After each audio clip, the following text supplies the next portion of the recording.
بسم الله الرحمن الرحیم. وی د یار د کلی د کوڅې مازیګر ما لیونی کې لیونی مازیګر دی وخت کې په تحصیل رزل ډسټریکټ ثوابي شیرغونډ کلی کې او په غونډې کې ناس یو د شیرغونډ او ناسته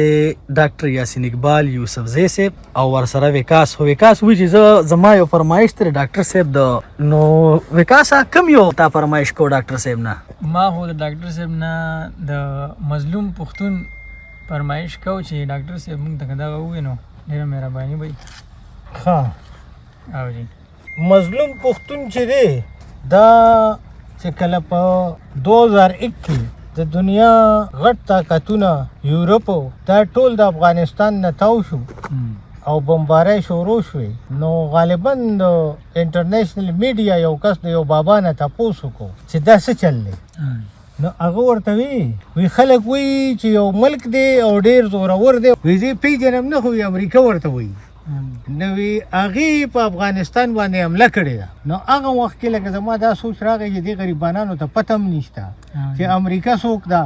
پالیټکس څه ته وایي سیاست څه ته وایي نو دا نظم ما په هغې لیکلی دی چې او سرلیکې دی مظلوم پښتون زه ساده پښتون یم زه ساده انسان یم نه دا خلک پیژنم نه لا پوی په ځان یم یو لالا پټان کړم بل لالا افغان کړم یو د لینن یار کړم بل د شیخ جانان کړم یو راله پټکې وهي بل راته سرباز وایي یو کچکول ته کینولم بل مړ په میدان کړم یو مې وجود اوسېزو بل مې وطن اوسېزو یو د جومات چڼې کړم بل د کندر خان کړم نه وطن ته تللی شمه نه پاتې کېدی شمه یو راله وران کړی کور بل خوار د جهان کړم سکه ځان پړ نه منم هر میدان کې مړ شوم سکه ځان پړ نه منم هر میدان کې مړ شوم غل او ساس ته نه ګورم سر په ور قربان کما خدای رسول ته وګوره دومره مې لږ پرېږدوی سر لا خپل سر نه ګڼي پوی دا ماشومان کړم سورې په سر نه لري یو سپرګې جوړ کما وران کندر ودان کما پټ دا مظلومان کما وی خدای دې داسې ووهه زه دې چې څنګه خوار کړم داسې شي حیران دوه کې څنګه چې دې حیران کړم کله به پوهېږم وړې دې ارمان یم څه ساده پښتون یم څه ساده انسان یم وی یو جهاد کې نر مومن یو جهاد کې نر مومن بلکې کافر کېږم یو جهاد کې نر مومن بلکې کافر کېږم یو کې مې شهید بولی بلکې مردارېږم نه مې بدل کړی کام نه مې بدل کړی خدای نه مې بدل کړی قول نه مې بدل کړی ځای نه نو مغه خدای لرم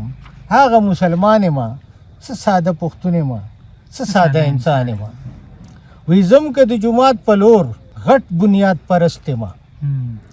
زم که د جومات په لور غټ بنیاد پرست یم واړم که ډوډۍ تعلیم وایي کمیونیسټ یم خپل مرګ ته که مرګ وایم وایي کام پرست یم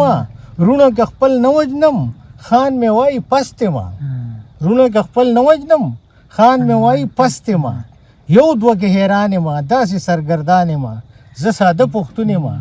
زه ساده انسان یم پوهه په هر ټکي یم دوست او دشمن پیژنم زه اوس راویښ شوی یم خوږ او خوږمن پیژنم نور به په لاسوم رمرم خار او لمن پیژنم زه اوس بینا شوی یم شال او کفن پیژنم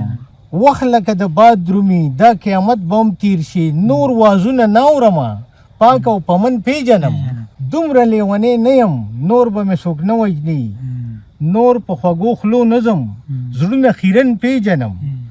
زه په سرو سرو وینو کې رنګ د خپل ګل وینم پت ښېګړې هم راځي تور او تن پیژنم دومره سادم نه یم وشت او جنگ پیژنم سرو لمبو کې لوی شوم تاو او تاوجن پیژنم ما ته یو په یو یاد دي ما واړه شمارلی دي قدر د سر پیژنم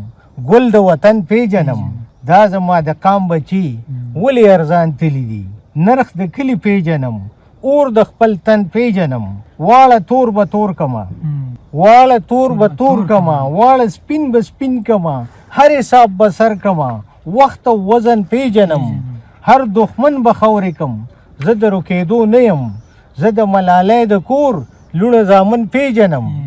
ورونو پسې جاړم دا د مرګ سلګی نه دي داسې زر به نه مرمه زه ځن کدن پیژنم حق ته ناحق نه وایم بس په دې نادان یم څه ساده پښتون یم څه ساده انسان یم سو به دا رک رک ګرځم یو وارې به راشم سو به دا رک رک ګرځم یو وارې به راشم وران وطن به جوړ کما بیا به را پیدا شم بیا به ګل زرغون کما بیا به گلشن جوړ کما سوري ته به کښېنم بیا چې لږ په سا شم ځان ته به وګورم خدای به هم سم وینم بیا به شمله ووهم ځان ته به ګویا شم بیا به رښتیا خان شم بیا به سم ملا شم ښې تسپې به واړوم هر مریض به وګورم دم به مې امکار وکړي بیا به مسیحا شم دا پولې به ورانې کم بیا به احمدشاه شم هر دیوال به ونړوم لر او بر به ټول کما وخت ته به وخوښیم داسې به رڼا شم بیا به هر څوک ومني زه د دې جهان یم درست جهان به ومني زه صحیح انسان یم نه د ایرانی افغان نه د هند پټان یم نه د مولا دام کې گیر نه مرئیې د خان یم نه د مغربي سامراج نه د کماندان یم درست جهان زما جهان زه د دې جهان یم نه زه د ورانکارو مل نه زه د ورانکارو مل نه په خپله وران یم نه د کمیونست ګوډا نه د بل شیطان یم هر مولا به ومني هر وایز به پوه شي زه سم مسلمان یم ټول ایمان ایمان یم زه به موسکی شم غلی شان به ووایم نه د بل وطن یم نه د بل جهان یم ستاسو یوسفزی یاسین ستاسو د مردان یم زه ساده پښتون یم زه ساده انسان یم زه دا خلق پیژنم زه پوهه په ځان یم ډیر زبردست ډیر په زړه پورې دا هغه نظم بهترین لاجواب